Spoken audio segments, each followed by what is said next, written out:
Brian wants that. He was included in our stuff the other work, and Friday evening he was this is going to kill me. But he said they were wrong things first. They sent me a box of pasta, like burnt food, and I rang them up and I was like, thank you, base sticks. And then just like general events use. Yeah, I think you guys needed them. Yeah, we probably do. Yeah.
Kia ora koutou katoa. Good afternoon, everyone. Today I will set out a little bit about what the case numbers are telling us about the spread of the virus currently, and also touch on the support services available to New Zealanders who may be struggling while we're in lockdown. But first, I'll pass over to Dr. Ashley Bloomfield to update us on the case numbers. Thank you, Prime Minister. Kia ora koutou katoa. So today we're reporting 83 new community cases since 9 a.m. yesterday, taking our total number of confirmed cases associated with the current Auckland community outbreak to 511. 82 of the new cases are in Auckland, one is in Wellington. The latter is a close contact of an existing case and was in isolation with no exposure in the community while infectious. There are also 2 new cases to report in recent returnees in managed isolation. So the total number of community cases in Auckland is now 496, and it is 15 in Wellington.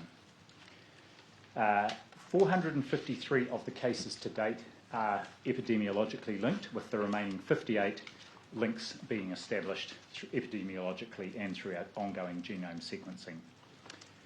There are currently 7 subclasses identified within the outbreak, the 2 largest being the ones we've talked about previously, the Birkdale Social Network, associated with Case A, that has 68 confirmed cases now, and the Mangere Church cluster that has 237 confirmed cases.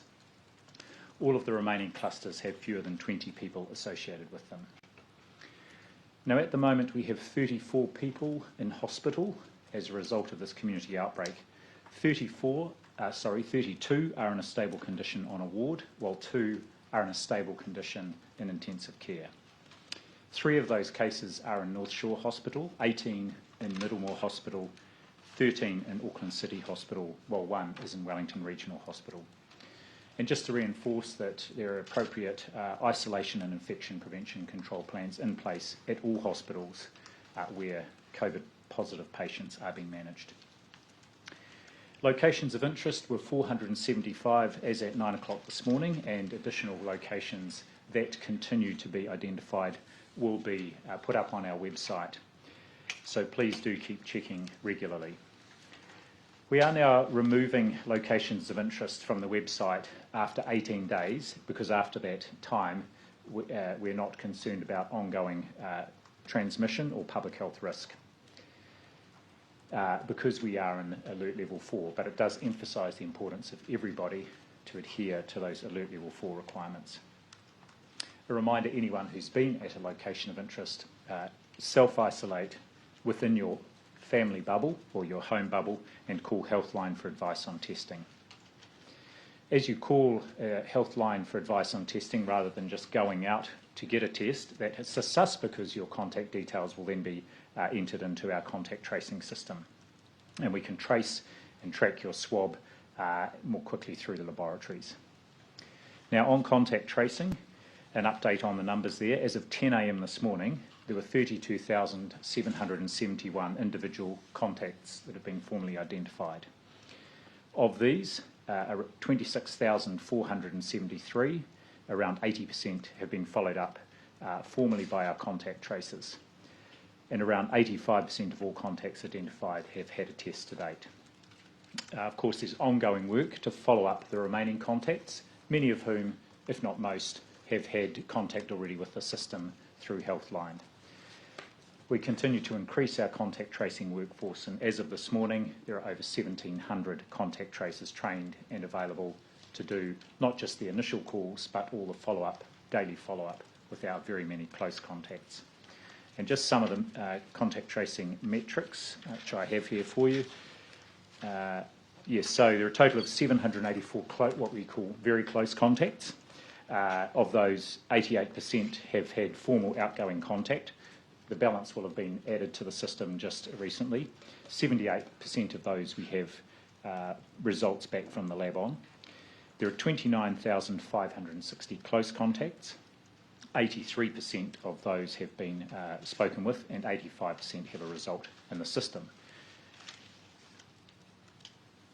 Yesterday was another big day on the testing front, with 23,139 swabs processed. That seems like a small number, but it is as high as the biggest days we had last August in our outbreak. There has been a decrease in testing over recent days, but there are many people who are coming up for who are close contacts in isolation who will be coming up for their day 12 test. And just a reminder to those people not to go in early and make sure that you do get that day 12 test on day 12. Over 9,700 swabs taken yesterday across Tamaki Makaurau, including about a third of those in general practice. The proportion that are done in general practice drops over the weekend when fewer centres are open. There are still 26 community testing centres open across Auckland today, so plenty of opportunity for people if they are symptomatic or if they are due a follow-up test to go and have that done today.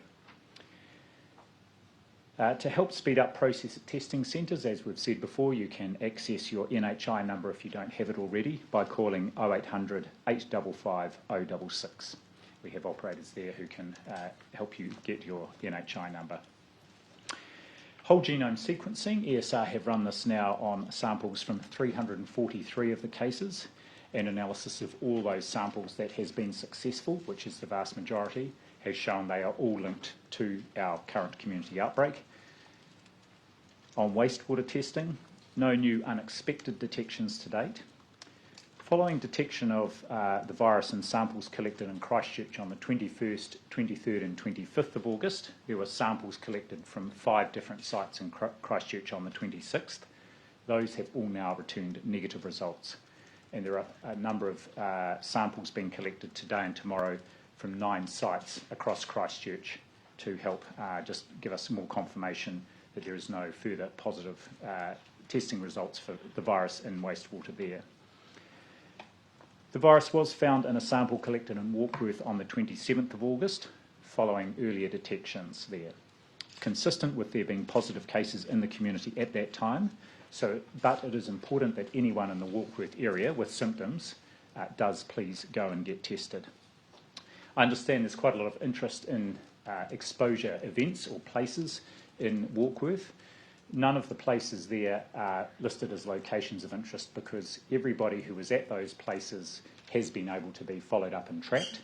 But just for your interest, they are the Amberley Rest Home, which is already in the public domain. And I can say that of the people in that facility who were in the dementia ward where the worker worked there, all of those have returned negative tests so far, which is great. The other 2 places were a medical centre in Warkworth, but again, anyone who was at the centre at a time when they may have been exposed has been followed up. And finally, Southern Paprika, a large workplace. Again, all those who may have been exposed there have been followed up. So there is a difference between our exposure events, which we have many, many more than actually locations of interest, and where there's not a need to actually publicise those because everybody can be followed up. They don't become a location of interest. As you see, we already have 475 locations of interest. Ongoing wastewater testing is occurring. 125 locations so far in this outbreak have been analysed, including 86 in the North Island and 39 in the South Island.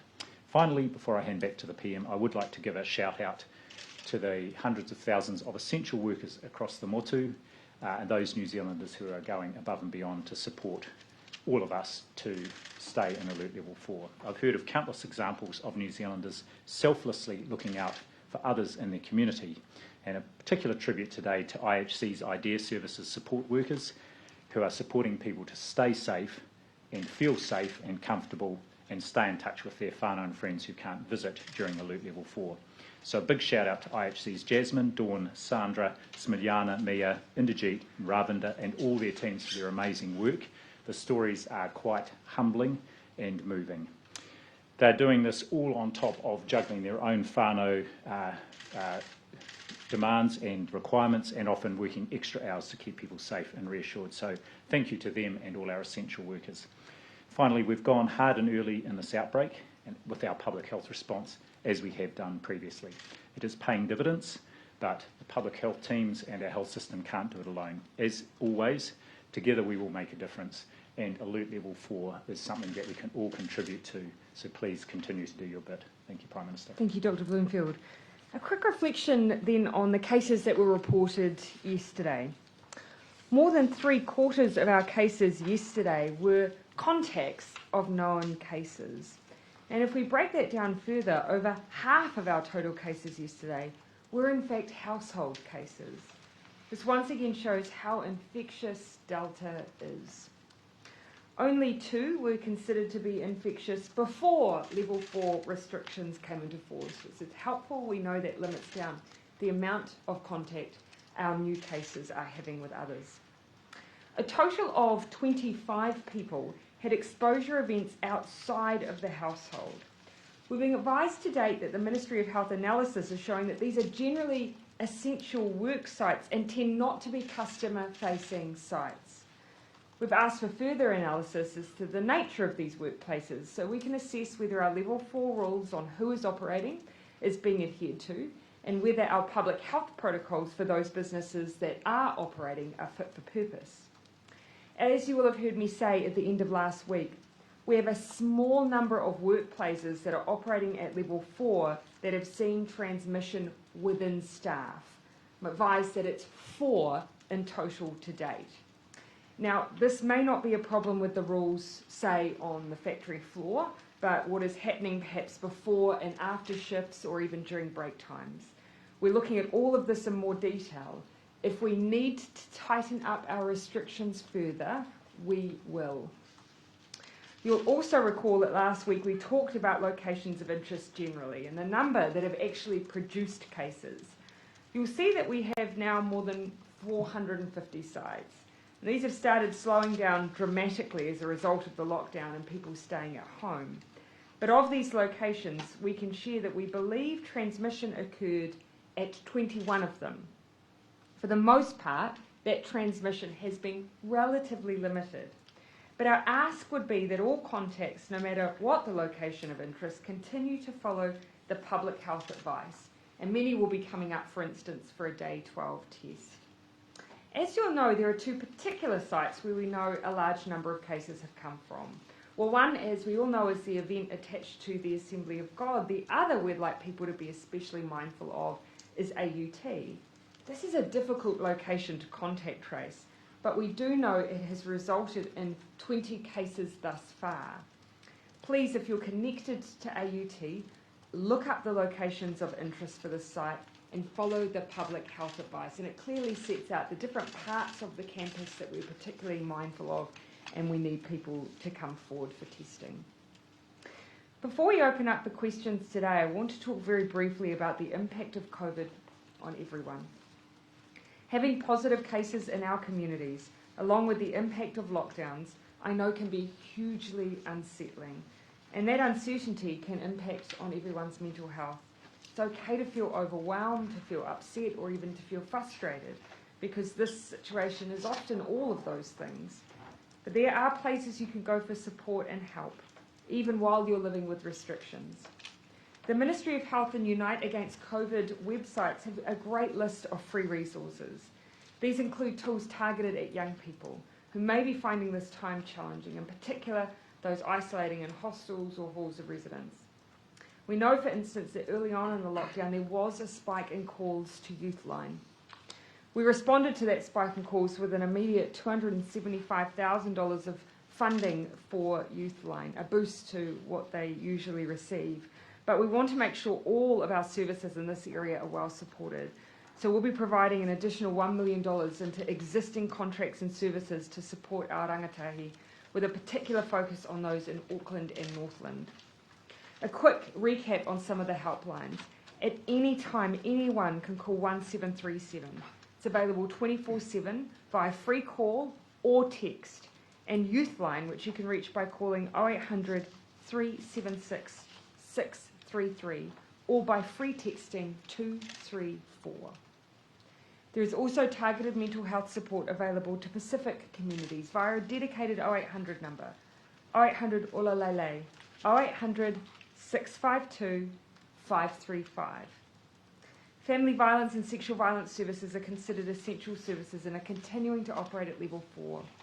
If you feel you're in an unsafe environment, you do not need to stay in your home or in your bubble. I'm going to repeat that. If you are not safe at home, you can leave your bubble. If you feel in danger, call 111. If you or someone you know is in danger and it is not safe to talk, police have the silent solution. Phone 111, and if you do not speak, you'll get the option of pressing 55.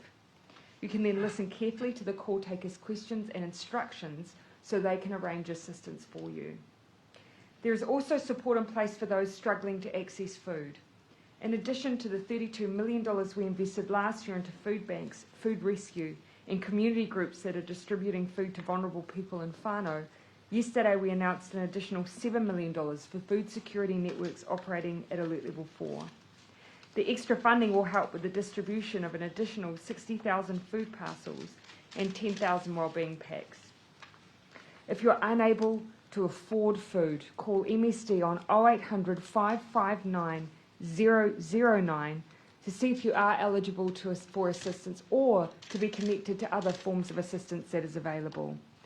If you're at home isolating or having problems accessing food, you can ask family, friends, neighbours if they can help deliver food for you.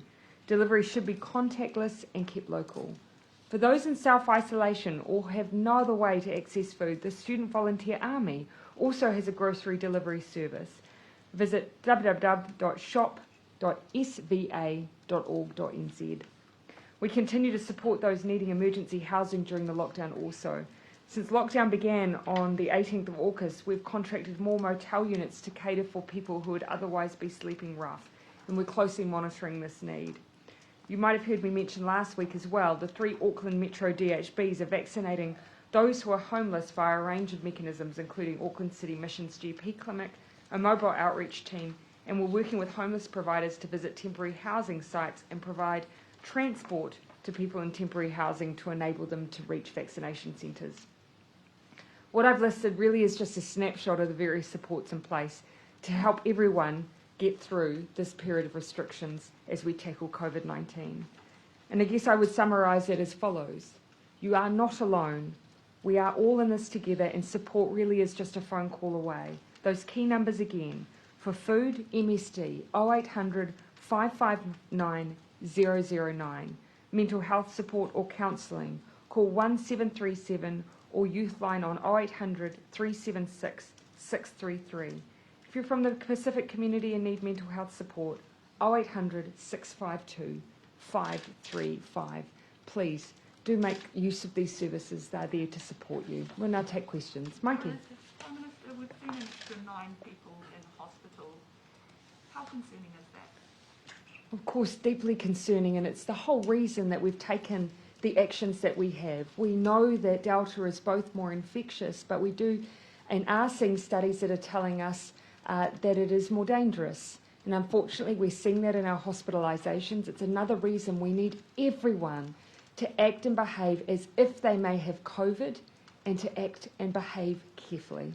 Yesterday, around 40% of those numbers in hospital were under the age of 40.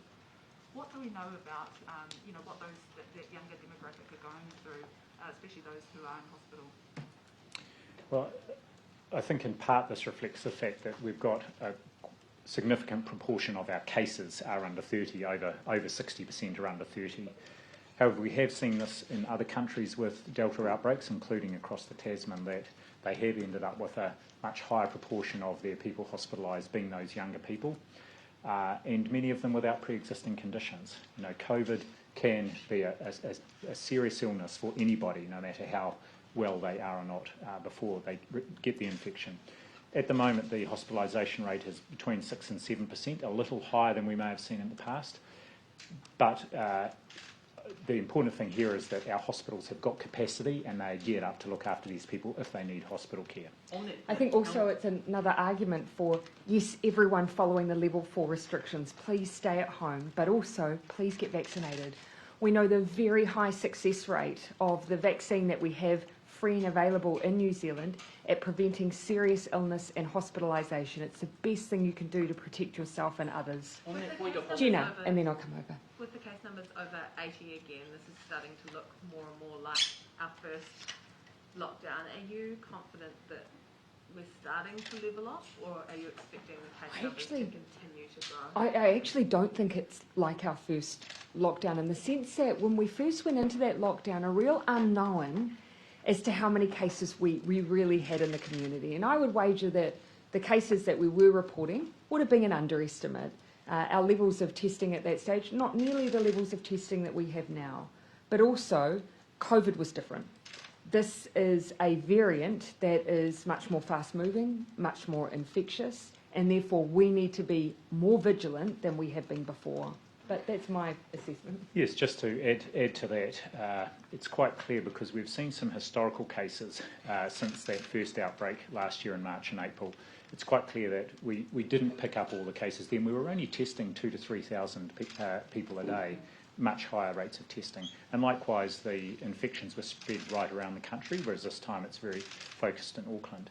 In terms of whether we are making progress, the latest modelling I've seen suggests, look, we are getting our effective R rate just below 1, and we need to get it even lower.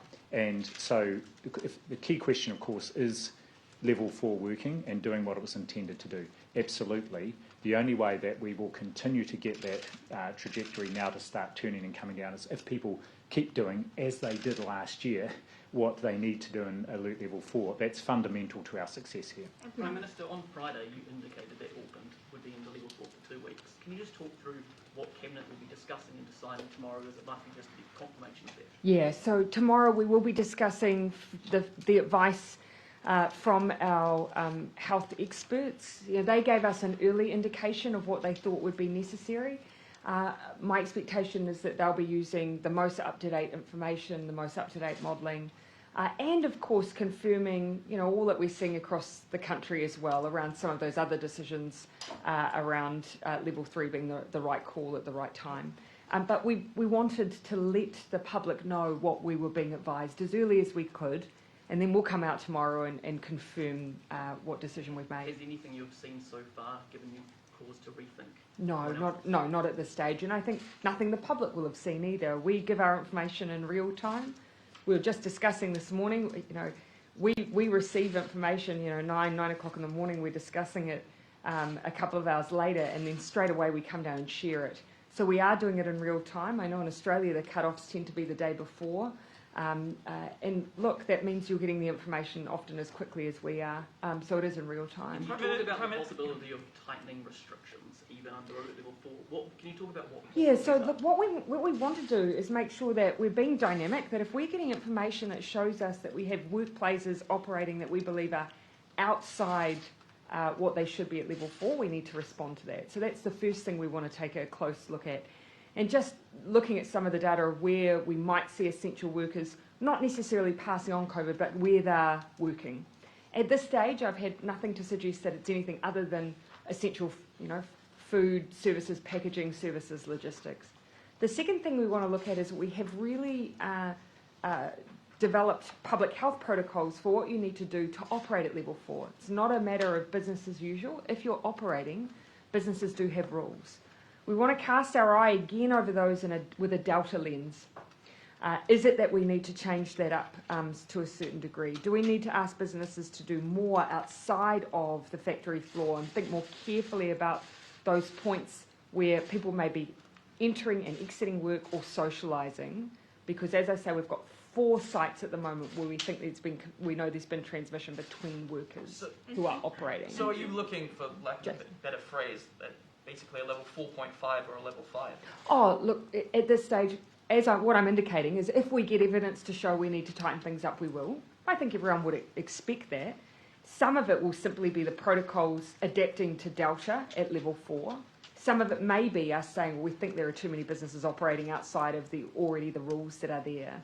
Essentially, you're only meant to be providing services that allow people to continue to look after themselves in their home and continue their work in their home, and make sure that if they have anything to do with their home life and operation that's essential, such as plumbing, gas, power.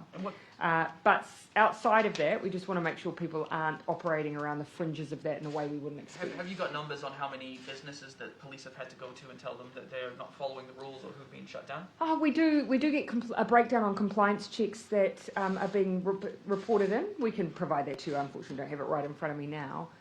Generally, compliance, generally speaking, from the police commissioner, still seems to be high.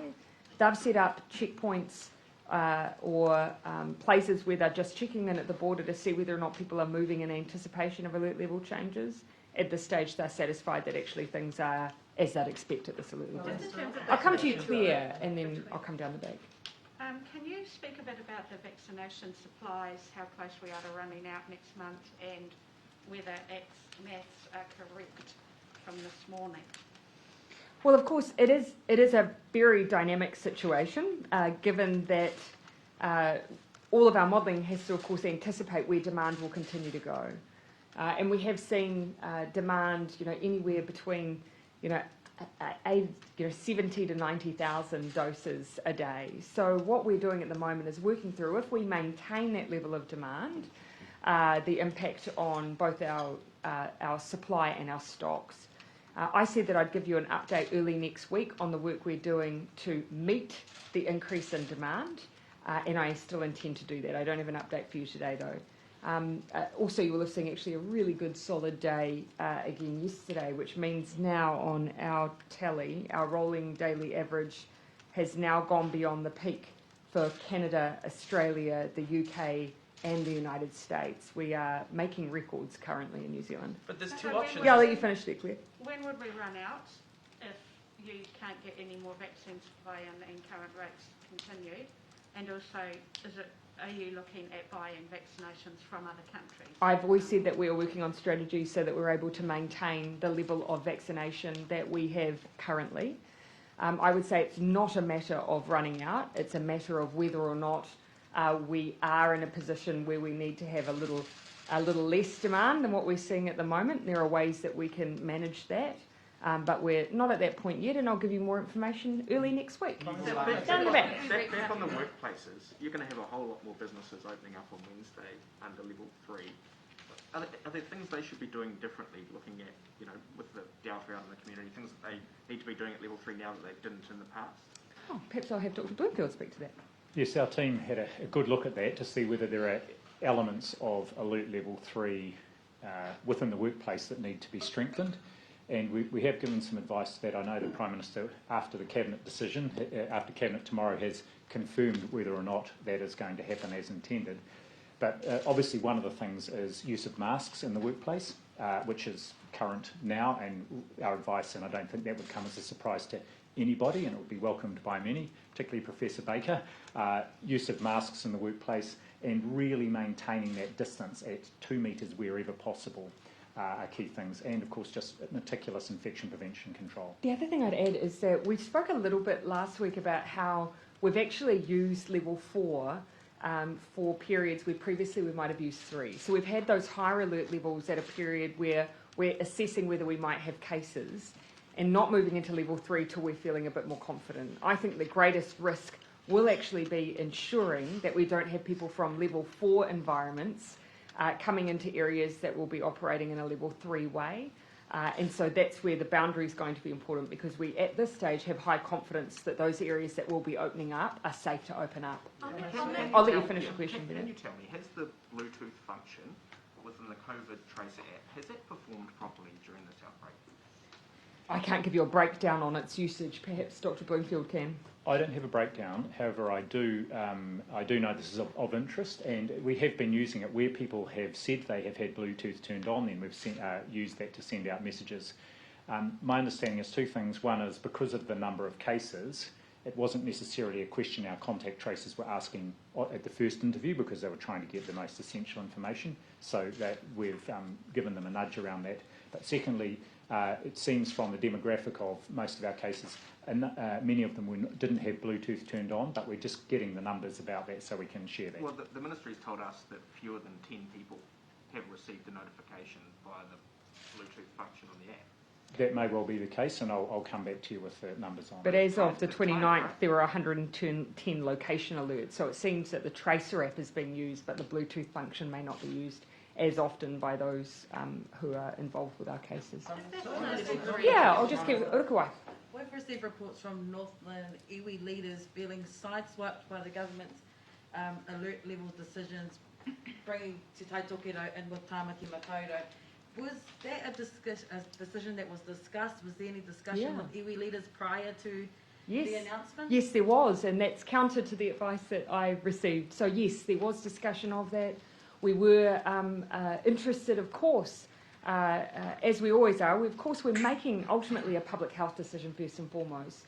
But we did also want to know that contact had been made and there had been discussions around border issues, current alert levels, sentiment around level 3 versus level 4. We were interested in that as well. And the feedback I had was that there was a general sense of support for the alert levels being maintained. But that may obviously not be the case. Who did you speak to? Of course, I rely on those who are based locally to give us feedback. So it's not necessarily that I'm individually making those calls. Yeah, Ben, and then I'll come in the front. On vaccinations, there are 34 people in hospital. How many of those people were vaccinated? It's not a figure I have. Yeah, I don't have the data on the hospitalised people, but we can find that out. Yeah. I haven't been advised that there have been to date. Yeah, and I mean a couple of things. Anyone has been vaccinated that has ended up in hospital? Yeah, I haven't been advised that anyone vaccinated has ended up in hospital to date. Keeping in mind that it's more common for people to have a first dose at the moment, but no, I haven't been advised. Can I also ask on case numbers daily? Because I think a lot of people were surprised it jumped up again yesterday, and now it's staying around the 82, 83 mark. Mike Plank says that we should expect numbers to stay around this level for potentially a week. Is that in line with your modelling? Is that something that you expect will continue to be the case? When do you think they'll start to get down? Well, what I would say is, as the Prime Minister said, over 50% of our cases now are within households. And there is, if you look at our number of very close contacts, I think it was 660, the figure I gave, and because of the infectiousness of this variant, we would expect somewhere between 50 and 100% of transmission within households. Many of those people will now be isolating or being tested, including right up to the day 12 testing. So we can expect there will be highish number of cases over the next few days, particularly as those day 12 tests come due. That in itself isn't either unexpected, it's not unexpected, and it's not necessarily a concern. Where we would be concerned, of course, is if we see cases popping up in the community. So they'll be the ones we'll be particularly looking out for. But people should expect that the numbers will stay up about this level before they drop down again. But the one thing, I think that we would want to both keep reinforcing, Delta is more infectious, it is more difficult, it is more dangerous. It is more important than ever that people follow the rules, that just because of the length of time and what people may be seeing with case numbers, no one should assume for a moment that they don't have COVID. We ask people to go out and get tested when they're symptomatic, but actually when you're asymptomatic, before you even have any of those symptoms, you'll often be infectious. So never be complacent. Always act cautiously, like you might pass it on to the next person that you see, because that is the way that Delta behaves, and we all need to really keep our game high on this one if we're to, of course, get out of these restrictions as soon as we can. And just on those four Yeah. workplaces. Yep. Yep. How many infections have occurred at those workplaces? Just 1 each? Yeah. My recollection from what we've had shared from ARPS was that they weren't large numbers, that they, yes, were small numbers of cases. But I can't give you an exact breakdown, but not large numbers at this stage. You talked about cases yesterday and how many of them were happening. Yes. Do you have an idea across the entire outbreak post level 4 yet, other than today's numbers? What we do know is that, as you would expect, because one of our very large events where we know transmission occurred was very late in the piece, just before, a couple of days before we went into lockdown. So as you can imagine, we would then expect to see that the impact of that on household transmission would rise over time, and that is what we're seeing. So whilst I can't give you the total number, we have seen it trending upwards. Prime Minister, I've actually got that number here, and just to reiterate what the PM said, for the first 5 days it was 00110, and the total now is 137 this is of the cases of 424 cases that had been linked and where that was known. So if you're looking at approximately a third in total, but the key thing here is the trajectory, which is an increasing proportion of cases are household contacts. Yeah. And usually you have the RF below 1. Can you release the modelling that shows Actually, it was a text I received this morning, so we're getting the email and very happy to put that up. You're getting the latest data. Yeah, I think what's also really important here is if you look at the modelling from early on about where we would be at now if we hadn't done alert level 4, and the numbers are extraordinary. We would be at New South Wales type numbers by now. But happy to release that graph that just shows based on the current data, and it's got some different scenarios, but it shows what would be happening if we weren't in alert level 4. And based on the last 3 days of numbers, it's showing that the best fit is with an RF of an effective R of about 0.8. Again, everyone needs to keep their just keep their alert up though, because one of the things I wouldn't want to leave the impression that everything that is coming through at the moment are known contacts and known household cases. We do still have cases that are requiring investigation. Often we're able over time, once we have different new locations of interest, to build a map of what's happened, but we do still have mystery cases coming through, and that says to everyone, you've got to be vigilant. It might be you, so just please be careful. We're really still at a critical point right now. Yeah, Mark, I haven't had you. With several 100,000 bookings made for vaccinations in the near future, if you had to slow down the rollout, would those be cancelled, or does the booking platform take into account those sort of supply questions? So one thing we've just received another 320,000 doses from Pfizer, so we've just had that delivery come in. We, of course, do continue to have doses on hand, and what our team are working on at the moment are some different scenarios based on the strategy working around to ensure that we can continue to meet demand. Beyond that, I'm actually not going to say more beyond that right now because it would be premature, but I am going to give you an update early next week. And both national and essential, yeah, do those cases in essential workplaces worry you in terms of, could they push out that long tail of COVID and every new case worries me, every single one. The key things that we're always looking for are, were they non-contacts, were they already isolated, and if they were out and about because they didn't know that they were at risk, what kind of places were they? We do see a reasonable proportion here who are essential workers, and of course we're reliant on those workplaces to have the kind of protocols that can ensure the safety of other workmates, because these tend to be at the moment closed sites, so not customer interfacing. That's what we're tending to see. But Delta's different, so I'm not relying on anything that we've seen happen before, where those protocols are usually sufficient. Delta's different, so we all need to be careful, and I need those employers to be very careful for their workers and their work sites. Both National and ACT have opposed a virtual parliament. Yes. What do you make of that, and secondly, what does that mean for Parliament sitting this week? I'm disappointed in that position. We were absolutely willing to make ourselves available for the scrutiny that, yes, we absolutely need to provide. And you would have heard me say last week that we were going to endeavour to find ways that we could provide that in a way that I think meets the expectations we've set for the public. We're asking the public to do things differently. I think Parliament should be willing to do things differently too, and we were. So you will have seen the proposal. I think it met the needs of accountability and scrutiny, but in an online platform that means we don't put staff at risk and those who are involved with convening Parliament. So I'm disappointed. I am, however, not willing, without the consensus of parties, to individually suspend Parliament again.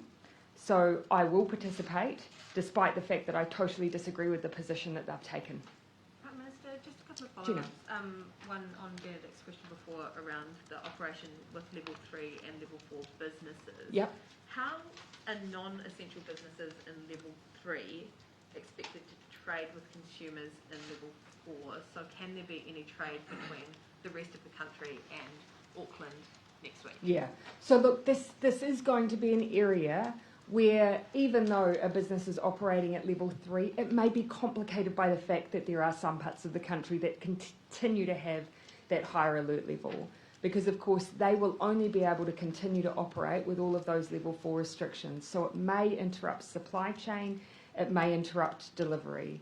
But I expect that those parts of the country will absolutely understand that we're doing that to keep everyone as safe as possible and to try to get everyone back to normal as quickly as possible. And just on vaccines, a recent study shows the efficacy of the Pfizer vaccine fell to 75% after 3 months. Which study was that? Oh, sorry, I'm genuinely interested. That's not me scrutinising you. I try and read all of the... Sorry, question for a colleague. So okay, in front of no me. problem. Are there any plans to roll out a third booster shot like other countries are doing? Well, actually, the number of countries who have formally approved booster shots is still relatively limited. A number are talking about it, but the number who have approved it for the wider population is still quite limited. But I'll have Dr. Bloomfield speak to the science. I'll just keep reading the science. Yeah, just to reiterate that we're watching it very closely, and of course the experience in countries like Israel that have had wide vaccination of the population, including from late in 2020 and through the early part of 2021, is really helpful in this regard. So we can get the information from both the clinical or laboratory studies of antibody levels, but also look at the real-world data. So that will be informing our advice to government, and then it's up to the government to make decisions about whether and timing of any booster doses. I think in the meantime we've said we are keeping all our options open and we're keeping all our conversations going. But of course these are always commercial conversations, so we'll be careful to make sure that we keep them that way. The other thing is that regardless, we are still seeing them hold up really well when it comes to preventing hospitalisations, and that's so important. And on the vaccine note, Yeah. with the potential supply issues with the rampant demand for vaccines, is it possible that we would start accepting non-Pfizer if it meant keeping the vaccination rates as high? I think you'll find for many of the drug companies coming into 2022, it's a vastly different situation than it has been through 2021.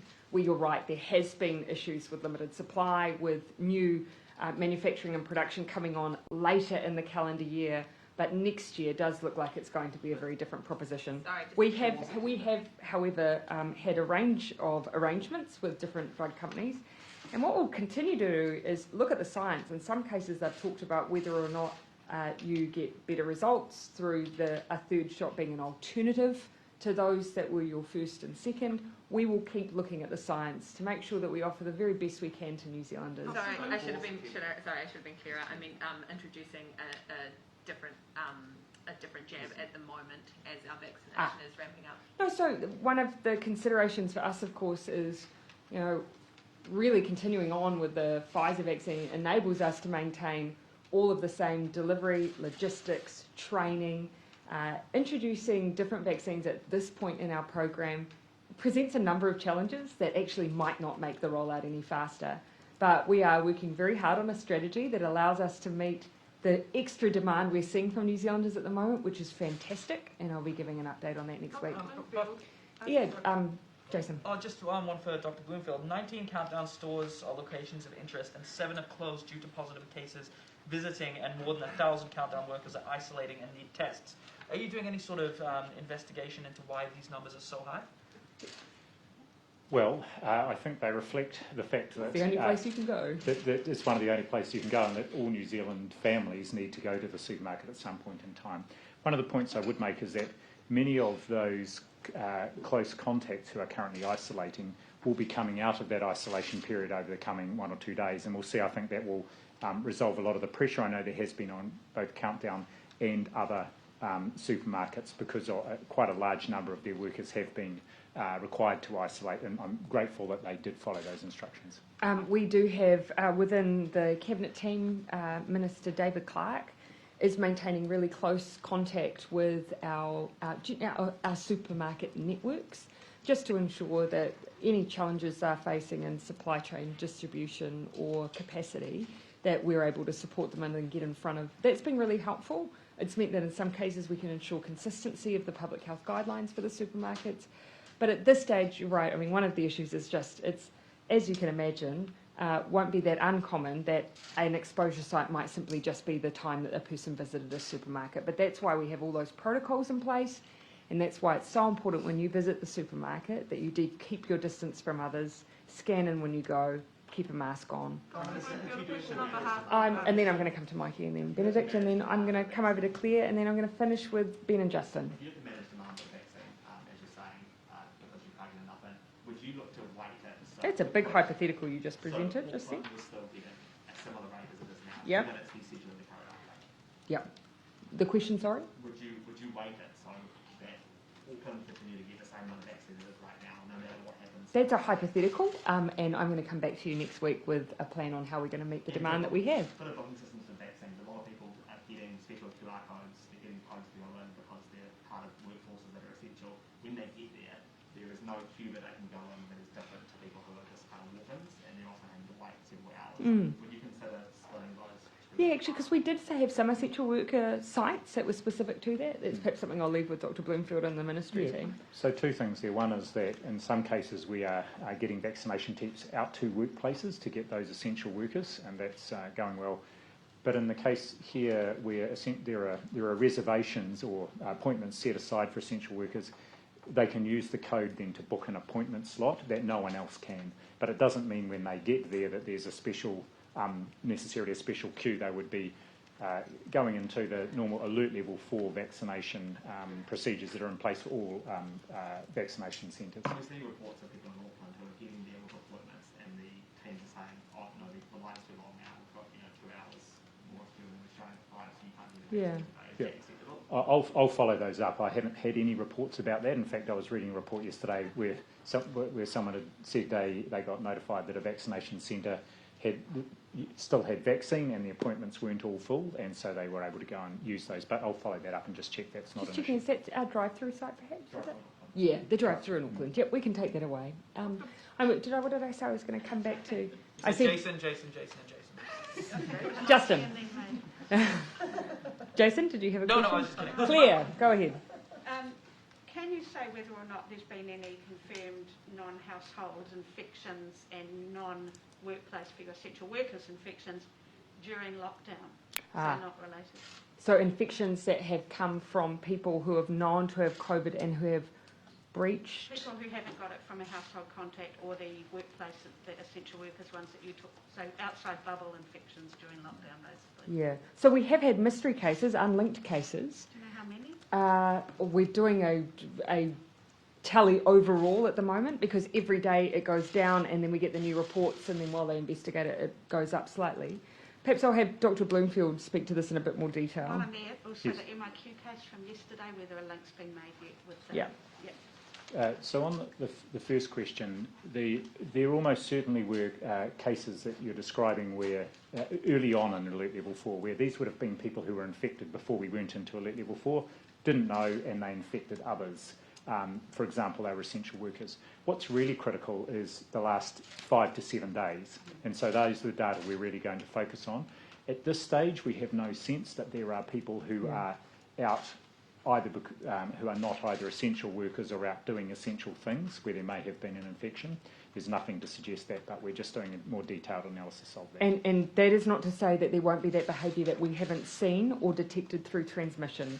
And that is why we will keep enforcing and repeating the rules. Really important, people, when they are a contact, that they stay home.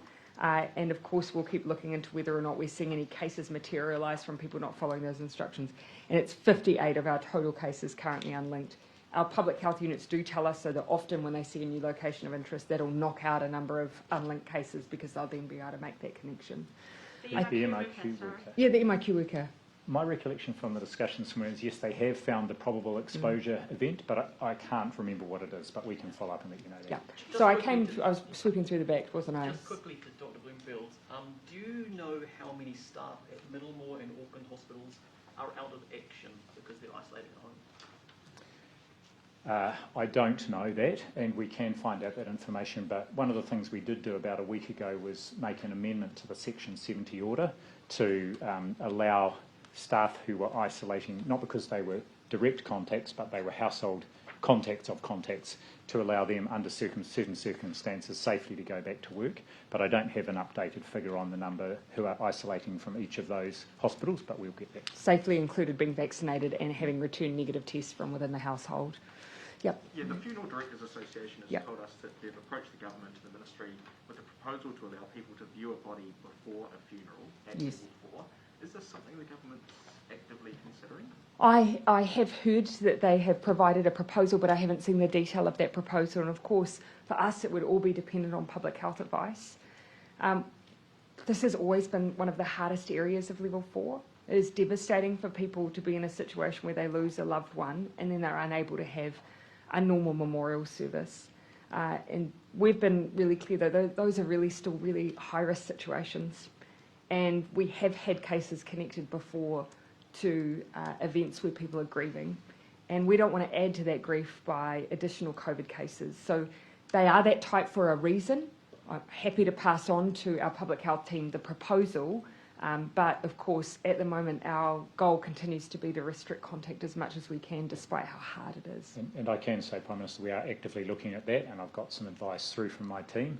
Again, right at the start of this outbreak, because it was Delta, we went back to where we had started last year as a precaution, and now we're a couple of weeks in, and also partly depending on what happens with alert levels, especially outside of Auckland, Northland, then it may well be it's Auckland, Northland, and we can look at if this could be done safely, and then what the expectations and requirements would be on that. Of course, it moves up to 10 for level 3. Yeah.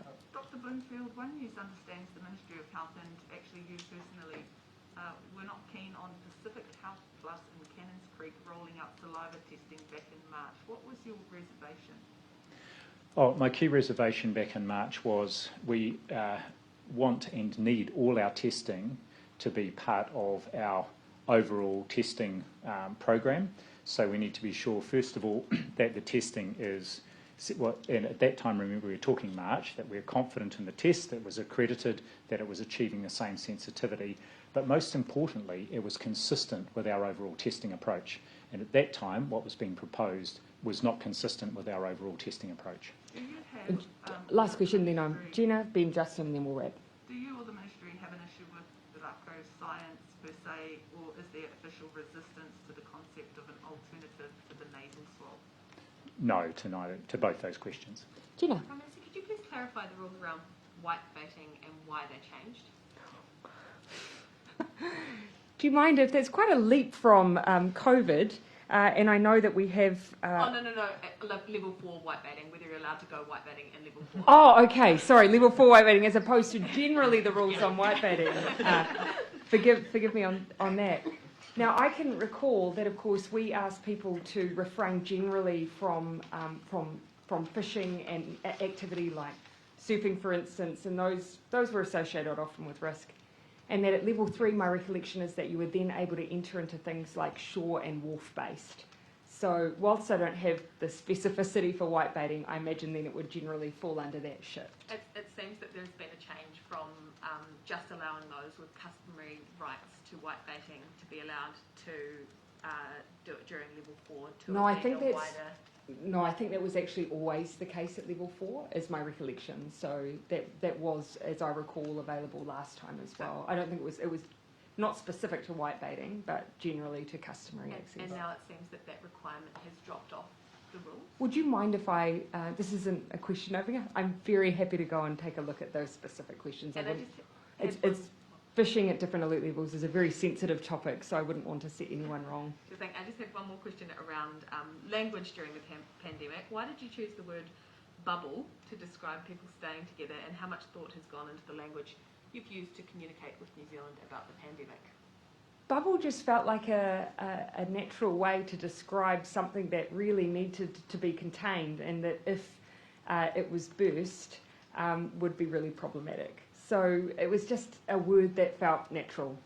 It's not something we spent a lot of time thinking about. It was just simple, easy, accessible language, the kind of language I would just use to explain a concept to anyone.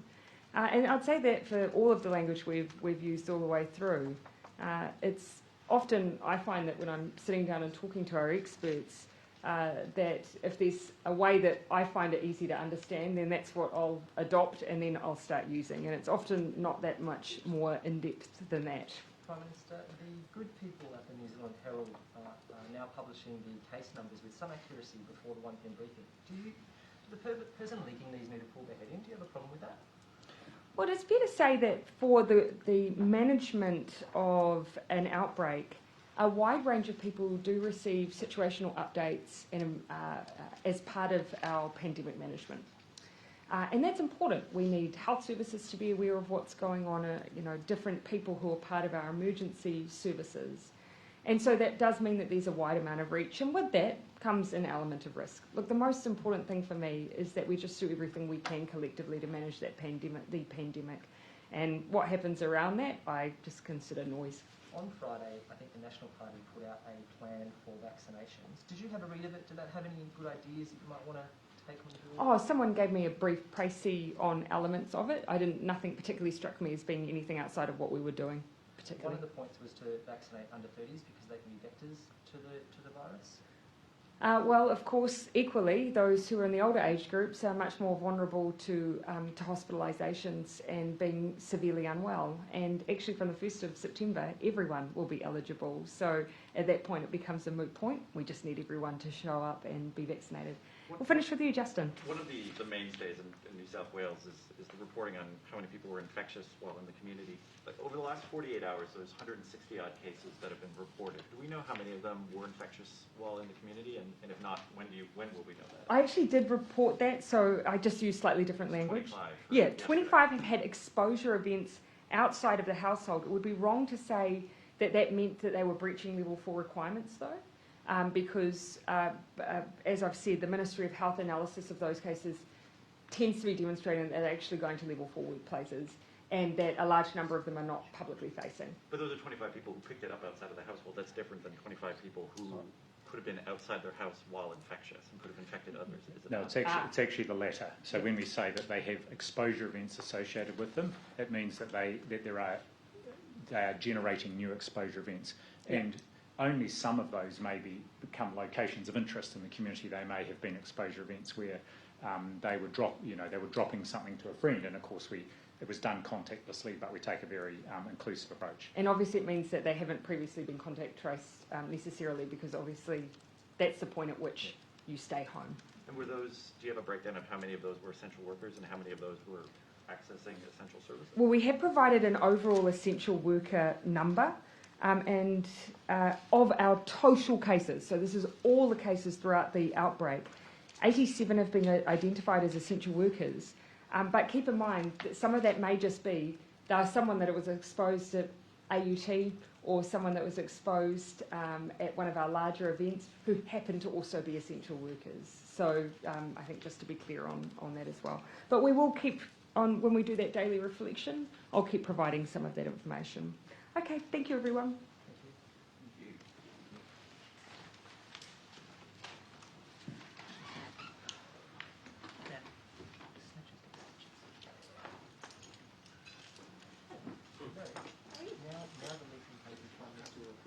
That's a good result.